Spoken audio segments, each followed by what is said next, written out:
दोस्तों शालिनी भक्ति सागर में आपका बहुत बहुत स्वागत है। तो दोस्तों मोहिनी एकादशी की आपको ढेर सारी शुभकामनाएं। तो दोस्तों आइए जानते हैं मोहिनी एकादशी व्रत कथा। श्री गणेशाय नमो नमः। धर्मराज युधिष्ठिर कहने लगे कि हे कृष्ण, वैशाख मास की शुक्ल पक्ष की एकादशी का क्या नाम है तथा उसकी कथा क्या है, इस व्रत की क्या विधि है, यह सब विस्तार पूर्वक बताइए। श्री कृष्ण कहने लगे कि हे धर्मराज, मैं आपसे एक कथा कहता हूँ जिसे महर्षि वशिष्ठ ने श्री रामचंद्र जी से कही थी। एक समय श्री राम बोले कि हे गुरुदेव, कोई ऐसा व्रत बताइए जिससे समस्त पाप और दुख का नाश हो जाए। मैंने सीता जी के वियोग में बहुत दुख भोगे हैं। महर्षि वशिष्ठ बोले, हे राम, आपने बहुत सुंदर प्रश्न किया है। आपकी बुद्धि अत्यंत शुद्ध तथा पवित्र है। यद्यपि आपका नाम स्मरण करने से मनुष्य पवित्र और शुद्ध हो जाता है, तो भी लोकहित में यह प्रश्न अच्छा है। वैशाख मास में जो एकादशी आती है उसका नाम मोहिनी एकादशी है। इसका व्रत करने से मनुष्य सब पापों से तथा दुखों से छूटकर मोह जाल से मुक्त हो जाता है। मैं इसकी कथा कहता हूँ, ध्यानपूर्वक सुनो। सरस्वती नदी के तट पर भद्रावती नाम की एक नगरी में द्युतिमान नामक चंद्रवंशी राजा राज करता था। वहाँ धन धान्य से संपन्न व पुण्यवान धनपाल नामक वैश्य भी रहता है। वह अत्यंत धर्मालु और विष्णु भक्त था। उसने नगर में अनेक भोजनालय, प्याऊ, कुएं, सरोवर, धर्मशाला आदि बनवाए थे। सड़कों पर आम, जामुन, नीम आदि के अनेक वृक्ष भी लगवाए थे। उसके 5 पुत्र थे, सुमना, सुदति, मेधावी, सुकृति और दुष्ट बुद्धि। इनमें से 5वां पुत्र दुष्ट बुद्धि महापापी था।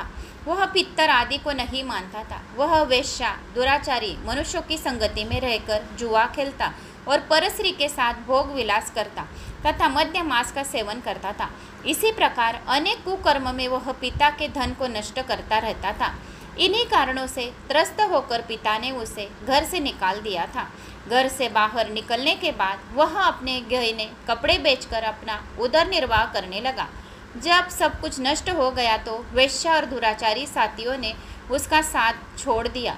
अब वह भूख प्यास से अति दुखी रहने लगा। कोई सहारा न देख चोरी करना सीख गया।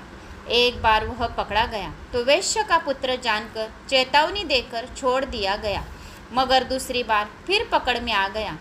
राजाज्ञा से इस बार उस कारागार में डाल दिया गया। कारागार में से उसे अत्यंत दुख दिए गए। बाद में राजा ने उसे नगरी से निकल जाने को कहा। वह नगरी से निकल वन में चला गया। वहाँ वन्य पशु पक्षियों को मारकर खाने लगा। कुछ समय पश्चात वह बहेलिया बन गया और धनुष्य बाण लेकर पशु पक्षियों को मार मार कर खाने लगा। एक दिन भूख प्यास से व्यतीत होकर वह खाने की तलाश में घूमता हुआ कौंडिन्य ऋषि के आश्रम में पहुंच गया। उस समय वैशाख मास था और ऋषि गंगा स्नान कर आ रहे थे। उनके भीगे वस्त्रों को छींटे उस पर पड़ने से उसे कुछ सद्बुद्धि प्राप्त हो गई। वह कौंडिन्य मुनि से हाथ जोड़कर कहने लगा, हे मुने, मैंने जीवन में बहुत पाप किए हैं। आप इन पापों से छूटने का कोई साधारण बिना धन का उपाय बताइए। उसके दिन वचन सुनकर मुनि ने प्रसन्न होकर कहा कि तुम वैशाख शुक्ल की मोहिनी नामक एकादशी का व्रत करो, इससे समस्त पाप नष्ट हो जाएंगे। मुनि के वचन सुनकर वह अत्यंत प्रसन्न हुआ और उनके द्वारा बताई गई विधि के अनुसार व्रत किया। हे राम, इस व्रत के प्रभाव से उसके सब पाप नष्ट हो गए। अंत में वह गरुड़ पर बैठकर विष्णु लोक को गया।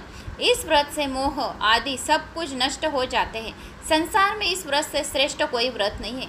इसके महात्म्य को पढ़ने से अथवा सुनने से 1000 गोदान फल की प्राप्ति होती है। तो यह रही मोहिनी एकादशी की व्रत कथा। मोहिनी एकादशी के व्रत के दिन विष्णु भगवान के समीप विष्णु सहस्त्र नाम का जाप करें, घी का दिया लगाए, रात्रि में जागरण करें और ओम नमो भगवते वासुदेवाय नमः इस मंत्र का 108 बार जाप करें। ऐसा करने से भगवान विष्णु और माता लक्ष्मी की असीम कृपा प्राप्त होती है। समस्त पापों का नाश होता है और वैकुंठ लोक की प्राप्ति होती है। जो कोई एकादशी के दिन ओम नमो भगवते वासुदेवाय नमः इस पावरफुल मंत्र का जाप करता है या सुनता है, पढ़ता है, श्रवण करता है, उसे अश्वमेध यज्ञ की फल की प्राप्ति होती है। होती है। तो दोस्तों उम्मीद करती हूँ दी गई जानकारी वीडियो आपको पसंद आई होंगी। पसंद आई तो लाइक शेयर सब्सक्राइब अवश्य कीजिए। ओम नमो भगवते वासुदेवाय नमः कमेंट्स बॉक्स में करिए।